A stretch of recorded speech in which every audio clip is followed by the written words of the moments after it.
Welcome back mga kababayan sa Tagalog Crime Stories kung saan ibinabahagi ko ang aking obsession sa true crimes at isinasalaysay ko ito sa Tagalog.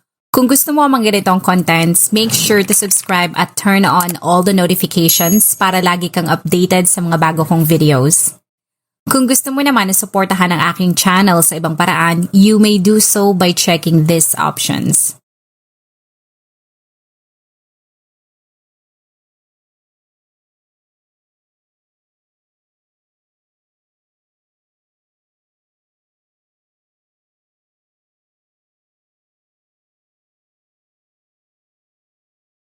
Kahit mahirap na makamit ngayon ang American Dream, marami pa rin ang mga taong gustong makarating sa Estados Unidos.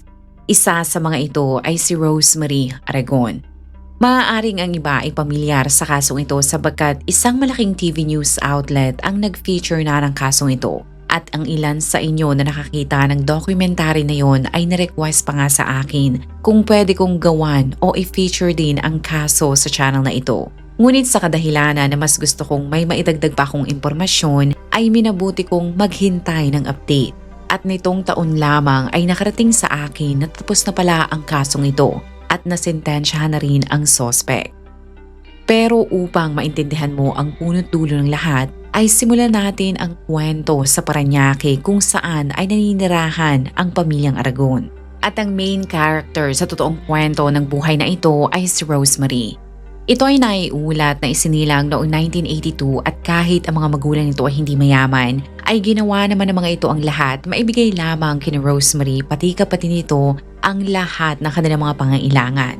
Naiulat na sa murang edad ay gustong-gusto na ni Rosemary na makapunta sa Estados Unidos. Hindi lamang para sa kanyang sarili, ngunit pangarap nito na madala ang kanyang pamilya sa US upang magkaroon ng magandang buhay. Si Rosemary ay isang consistent na honor student, kaya ang mga magulang nito ay nagpursige na mapasok siya sa magandang eskwelahan. Nang makagraduate sa University of Santo Tomas ay hindi ito nagsayang ng oras at kaagad itong humanap ng trabaho. Si Rosemary ay inilarawan na isang magaling na trabahador, kaya masaya ang kapamilya nito nang makuha niya ang posisyon bilang Assistant Recruitment Manager sa isang business process outsourcing company. Yan ang naging simula ng pagganda ng kanyang buhay.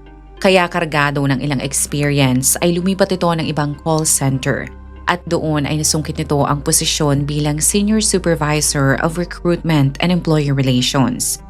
Sa ganda ng resume nito, si Rosemary ay lumipat muli at tinanggap niya ang offer ng ibang kumpanya bilang isang HR manager.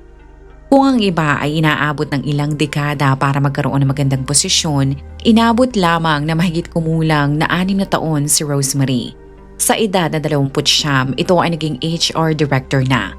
Simula niyan ay hindi na ito tumanggap ng mas mababang posisyon. Nang ito ay maging HR director ng isang healthcare company sa Pilipinas, yun ang naging daan naman para makapunta siya ng Amerika. Si Rosemary ay naiulat na nakatapak sa US noong taong 2011. Habang ito ay nagtatrabaho bilang direktor, ay nakilala nito ang Amerikanong si William Glenn Martel Jr. Si William ay naiulat na isang high school graduate sa Clickitat sa state ng Washington. Sa halip na ipagpatuloy ang pag-aaral sa college ay mas pinili nitong pumasok sa trade school sa state ng Arizona. Doon ay natuto ito kung paano mag-ayos ng air conditioner, resolbahin ang mga problema sa heating at ventilation system. May karanasan din ito pagdating sa sales nang minsan itong magtrabaho sa machinery equipment company ng tatay niya sa Oregon. Bagamat tila mas matagumpay si Rosemary ay hindi naging hadlang iyon at nagkaroon sila ng maayos na relasyon. Nang mag-cross ang landas ng dalawa, si William ay nagtatrabaho bilang mekaniko at isa rin itong lisensyadong wildlife hunter. Nang malaman ng pamilyang Aragon ang relasyon ng dalawa ay hindi naman nila pinigilan ang kanyang sarili na sabihan si Rosemary na maghinay-hinay sa pakikipagrelasyon dito. Pero sa lahat, ang tatay nito ang hayagang nagsabi na hindi siya boto sa Amerikano. Ang ilan sa mga dahilan nito ay kung magpakasal ang kanyang unika iha ay mapapalayo ito sa kanila.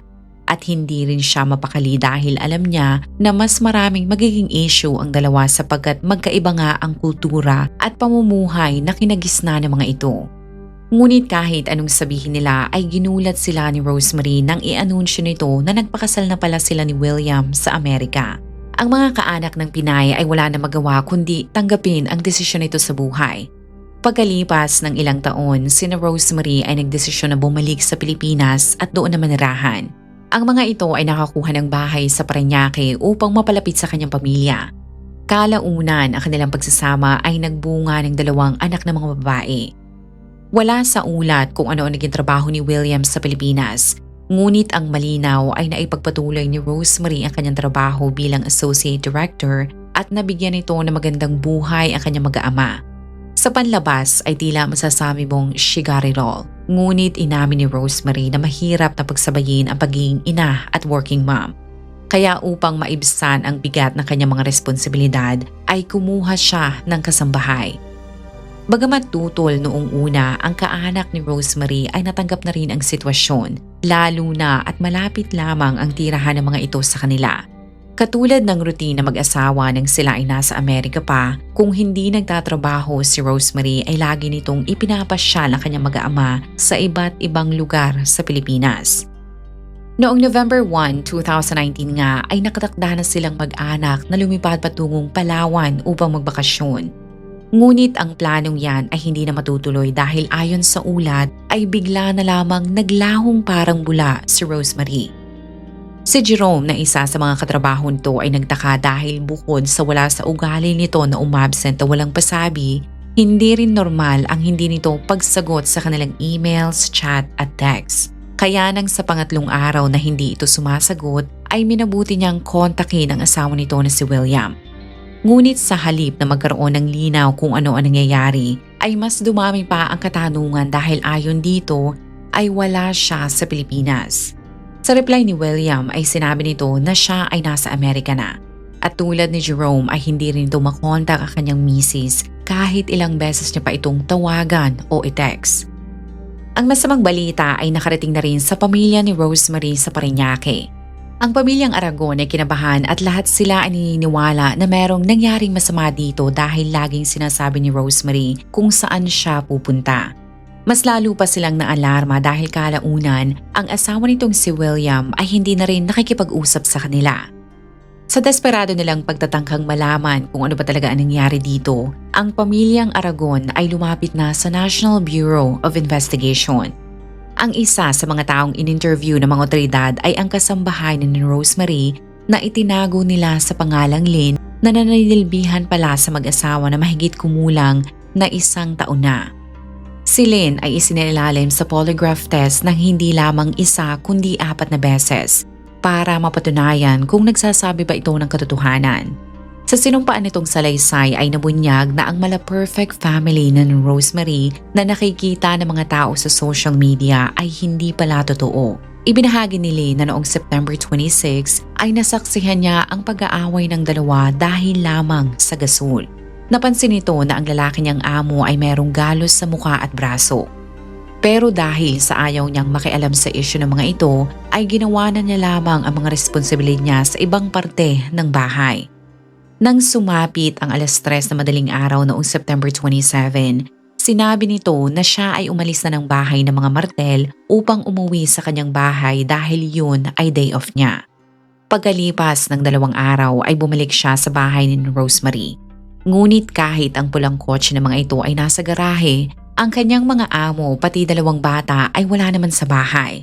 Kinontak niya ang mag-asawa at kahit hindi sumasagot ay pinili niyang manatili doon upang hintayin kung babalik pa ang mga ito. Ngunit pagkalipas ng 1 linggo na wala man lamang sinyales na kokontakin o babalik pa ang mga ito, ay tuluyan na siyang nag-alsabalutan. Ayon sa FBI, sa 4 na beses nilang isinilalim si Lynn sa polygraph test ay hindi nagbago ang statement nito. Kaya tinanggal nila ang kasambahay sa listahan ng mga person of interest sapagkat naniniwala sila na wala talaga itong kinalaman sa pagkawala ni Rosemary. At bago ko ipagpatuloy ang paglalathala ng impormasyon tungkol sa kaso na ito, ay gusto kong pasalamatan ang TCS members, mga taong nagbibigay ng suporta sa channel na ito at nanonood dahil nagagawa kong ma-access ang mga exclusive articles at court documents na walang problema. Sa mismong court record ay isinuwalat ng kapatid ni Rosemary na si Benedicto kung papaano talaga nagkakilala ang dalawa.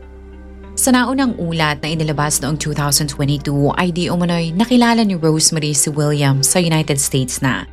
Pero ayon sa kapatid nito ay bago pa man ito magpunta sa Amerika ay madalas na silang mag-usap ni William sa internet. Nang ang kanyang ate ay lumipad patungong US noong December 2011, kahit malaki ang pagtutol ng kanyang mga magulang ay nagsama na sa iisang bubong ang dalawa at pagkalipas ng 3 taon ay nagpakasal na rin ang mga ito. Mula state ng Washington ay nagdesisyon ng dalawang permanenteng manirahan sa Pilipinas hanggang magkaroon na nga ang mga ito ng 2 anak na babae. Sa court records rin ay natuklasan ko na habang abala sa pagiging direktor si Rosemary, ang asawa naman itong si William ay naging stay-at-home dad. Kung ang ilan ay magtataas ng kilay sa arrangement na yan, para kay Rosemary ay wala siyang problema sa setup nilang mag-asawa dahil nire-respeto nila ang bawat efforts ng isa't isa. Ngunit kahit anong pagkumbinsi nito na meron silang maayos na pagsasama, gamit ang isang email mismo mula kay Rosemary na ipinadala ito kay Benedicto ay nabunyag na July 2012 pa lamang ay sinasaktan na ito ni William. Idinagdag ni Benedicto na hindi siya nagkulang na pakiusapan si Rosemary na iwan na ang Amerikano. Total naman ay noong mga panahon na nagsisimula na itong manakit ay wala pa silang mga anak. Ang mga salitang kanyang ginamit para kumbinsihin ito ay tumakbo ka na hanggang kaya mo pa. Ngunit dahil sa mahal ng kanyang ate si William, sa halip na i-divorce ang asawa ay nagulat na lamang siya nang malaman na ang dalawa ay maninirahan na pala ng permanente sa Parañaque. Sinabi ni Benedicto na ang kanyang kapatid ay inisip na ang paglipat nila sa Pilipinas ay isang fresh start para sa kanilang pagsasama. Pagkalipas ng ilang taon at 2 mga anak, noong 2019 gamit ang email mula kay Rosemary ay nalaman niya na hindi naman pala tumigil sa pananakit si William sa kanyang kapatid. Kaya sa pangalawang pagkakataon ay pinakiusapan na naman niya ang kanyang ate na iwanan na ang Amerikano. Pero wala ata sa bokabularyo ni Rosemary ang salitang hiwalayan, lalo na at meron ng involved na mga bata. Sinabi ni Benedicto na kahit sahod ng kanyang ate ang bumubuhay sa buong pamilya nito at kayang-kaya ni Rosemary na mabuhay at maitaguyod ang kanyang anak na walang suporta ni William, para kay Rosemary ay ayaw nitong lumaking walang ama ang mga bata. Kaya nagtiis na lamang ito sa pananakit ng asawa dahil kahit kakarampot ay naniniwala pa rin ito na magbabago pa si William. Pero sa halip na magbago at pahalagahan ang kanyang pagmamahal, ang hindi alam ni Rosemary, ang taong minahal niya ay ang parehong lalaki na papatay sa kanya. Noong September 30, ang mga katrabaho nito ang unang nakapansin na ang biktima ay nawawala. At kasabay ng pagputok ng balita na yan, ang asawa nito ay bumalik sa Washington kasama ang 2 nilang mga anak. Ang mga kaanak ni William ay nagtaka kung bakit hindi nila kasama ang Filipina. Ngunit mabilis naman ang mga itong nakalimutan ang detalye na yun dahil pinaniwalaan nila ang sinabi ni William na si Rosemary ay di umanong piniling magpaiwan para magtrabaho. Kahit marami ang naniniwala sa palusot nito, si Michelle Thompson na kapatid ni William ay may kutob na masama. Pero ang kutob na may kinalaman si William sa pagkawala ni Rosemary ay hindi sapat para ito ay maipakulong. Kaya si Benedicto ay binigay sa NBI ang mga mensahe, videos, dokumento at maraming emails mula sa kanyang kapatid para mapatunayan na wala ng ibang tao ang papatay dito kundi si William mismo. Silang dalawa ng kanyang ina ay hindi tumigil para makuha ang hustisya. At kahit nasa Amerika na si William, sina Benedicto ay nakipagtulungan pa rin sa NBI sa pagbabakasakali na makabuo sila ng malakas na kaso laban dito. Hindi naman din sila makapag-request ng extradition sa mga otoridad sa Estados Unidos sapagkat wala ngang kaso na isinampa laban dito sa Pilipinas.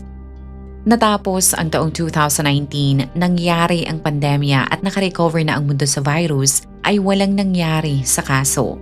Sa paglipas ng ilang taon ay inakala ng mga tao na magiging cold case na ang nangyaring pagkawala ni Rosemary. Hanggang noong May 4, 2023, ang Federal Bureau of Investigation ay kinumpirma na inaresto nila si William sa Portland International Airport. Sa ulat ay nakalagay na pagkatapos pala nitong makalabas ng bansa noong 2019 ay ipinagpatuloy nito ang kanyang buhay na parang walang nangyari. Ito ay nagtrabaho bilang isang mekaniko at noong 2023 ay lumipad ito patungo sa ibang state para ayusin ang isang heavy machinery.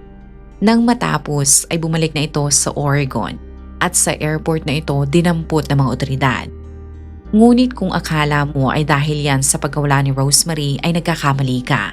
Sa court record ay nakalagay na ang FBI ay inaresto ito dahil sa pang-aabuso sa isang minor sa pag-iita ng January 2015 hanggang March 2019. Ibig sabihin kahit karelasyon at kasal na pala ito kay Rosemary ay hindi pa rin mamatay-matay ang kagustuhan nito ng mas fresh at bata kesa sa kanyang asawa. Sa report ay binahagi ng FBI na ibiniyahe ni William ang isang minor mula Washington patungo Oregon at ang pakay nito ay galawin ang minor de edad. Nang malaman ng mga otoridad sa Pilipinas na nadakip ito, ang NBI agent na italagang humawak sa pagkawala ng 37 taong gulang na si Rosemary ay nakipagtulungan sa FBI.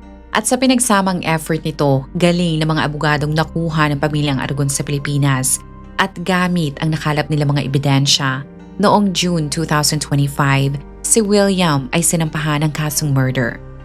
Mabilis itong idinaan sa interrogation ngunit wala namang nakuhang impormasyon ng FBI dahil kaagad itong tumawag ng abogado.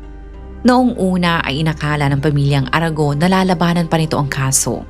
Ngunit nang malaman ni William na maaari siyang ibalik sa Pilipinas sa pamamagitan ng extradition ay nag-iba ang isip nito at tinanggap ang plea deal na inaalok sa kanya ng prosekusyon.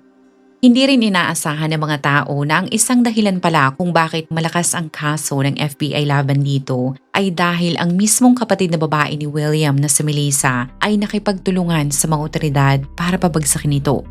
Sa court record ay nabunyag na noong bumalik ito sa Oregon taong 2019 na wala si Rosemary ay hindi niya pinaniwalaan ang sinabi nito na nagtatrabaho lamang ang Filipina. Kaya kinausap niya ito at nagulat siya dahil sinabi ni William na meron siyang ginawang napakasama at sa tingin niya ay mapupunta siya sa impyerno. Kasunod noon ay inamin nito na napatay nga niya si Rosemary pero hindi niya ito di umano sinasadya. Ayon kay William ay nag-away silang mag-asawa. Sa sobrang galit ay nasakal niya ito sa kanilang salas. Sa kanyang takot at kalituhan kung papaano niya dapat i-handle ang sitwasyon, si Melissa ay nanahimik na lamang. Pero pagkalipas ng 2 buwan kasama ang kanyang tiyahin, silang dalawa ay nagdesisyon na dumulog sa opisina ng FBI. Para sa kanila ay kahit kadugo nila si William ay mali ang ginawa nito at kahit masakit ay nararapat lamang dito na makulong. At para masigurado na makukulong ito kahit hindi pa nakikita ang bangkay, ibinigay ng FBI ang isang recorder kay Melissa na itinago nila sa loob ng key fob. Ang kanilang goal ay marinig mismo mula sa bibig ni William na siya nga ang pumatay sa kanyang asawa. Kaya habang nililinis nila ang bahay ng namayapa nilang mga magulang, si Melissa ay masinsinang kinausap si William tungkol sa nawawala nitong asawa. At ang Amerikano ay kusang umamin. Nang malaman ni William na sarili niyang kapatid ang nagkanulo sa kanya, ay doon na rin natapos ang kanilang relasyon bilang magkapatid. Ang abogado nito na gustong labanan ng kaso ay kalaunang kinumbinsi si William na mas makakabuti sa sitwasyon nito na tanggapin ang plea deal dahil kung ito ay ibiyahe pabalik ng Pilipinas para doon litisin ay maaaring abutin pa ng siyam-siyam bago magsimula ang trial. Ipinaliwanag nito kay William na ang kulungan sa Pilipinas ay hindi para sa mahihina. Kung sakaling makulong ay sinabi nito na ang selda sa bansa ay mabaho, maliit, madumi at puno ng mga gangster. Kaya sa takot sa posibleng sitwasyon na maranasan niya, si William ay mabilis na tinanggap ang plea deal. Naniniwala ang mga otoridad na noong umaga ng September 26, 2019 ay ang petsa kung kailan pinatay ni William ang biktima pagkatapos ng mainit na pagtatalo. Kinabukasan, bandang 7:00 ng umaga, sa footage na ito ay makikita na ibinayahe nito ang bangkay gamit ang kanilang pulang sasakyan patungo sa Batangas. Sa driver's seat ay kalong nito ang isa nilang anak, habang sa kabilang front passenger seat ay nakaupo naman ang bunso. Pero ang nakakakilabot dito ay nasa backseat lamang pala ang bangkay ni Rosemary na binalot lamang nito ng kumot. Mula SLEX ay nahagip ang kotse na pumasok sa barangay Ambulong sa Tanawan. Ngunit ang mga otoridad ay hindi na alam kung saan ito pumunta dahil sa kawalan ng CCTV sa lugar. Pagkalipas ng 14 na minuto ay nahagip muli ang sasakyan. Mula Batangas ay nagtungo si William sa hotel na ito sa Makati kung saan naka-check-in ang kanyang nanay. Bandang 4:00 na madaling araw noong September 29, 2019, ang apat ay nag-check out at dumiretso sa airport para bumiyahe patungong Amerika.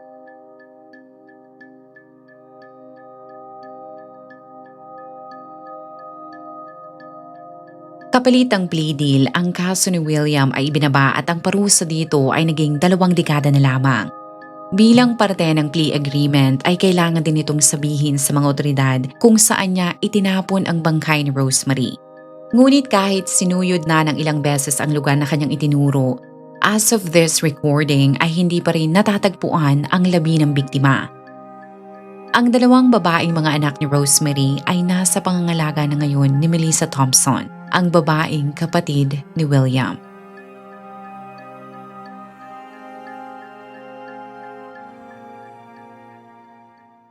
Kung ikaw ay nakinig hanggang sa dulo ng video na ito, maraming salamat sa panonood sa episode na ito.